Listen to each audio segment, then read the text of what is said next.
Hi everyone, welcome to my channel. நான் உங்கள் ராகுல்.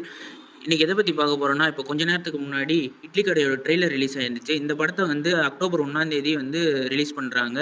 இது வந்து தனுஷ் டைரக்ஷனில் தனுஷ் ஹீரோவாக நடிச்சிருக்காரு, அருண் விஜய் வில்லனாக நடிச்சிருக்காரு, சத்யராஜ், பார்த்திபன், சமுத்திரகனி, ராஜ்கிரண், நித்யா மேனன், ஏகப்பட்ட ஸ்டார் காஸ்ட் நடிச்சிருக்காங்க.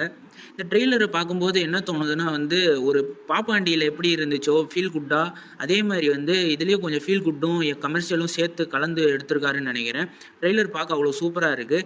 சிவனேசன்ற இட்லி கடையை வந்து நடத்திட்டு வராங்க கிராமத்தில். அதுக்கப்புறமேட்டு இவர் வந்து பெரிய குக் ஆகி வெளிநாட்டிலலாம் வந்து வேலை பார்க்குறாரு தனுஷ். அதுக்கப்புறம் அது பிடிக்காம மறுபடியும் கிராமத்துக்கே வராரு போல். அருண் விஜய் வந்து வழக்கமான ஒரு பிஸ்னஸ் கிளாஸ் வில்லனாக இருக்கார்.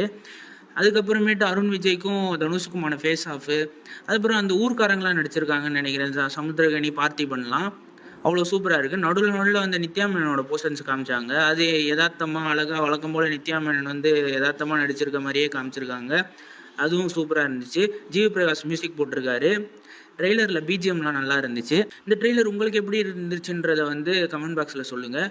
வர அக்டோபர் 1 வந்து இந்த படம் வந்து தியேட்டர்ஸில் ரிலீஸ் ஆகுது. நெக்ஸ்ட் வீடியோவில் பார்ப்போம். Stay peace, stay safe. மறக்காம சர்ப்ரைஸ் பண்ணுங்க. தேங்க்யூ.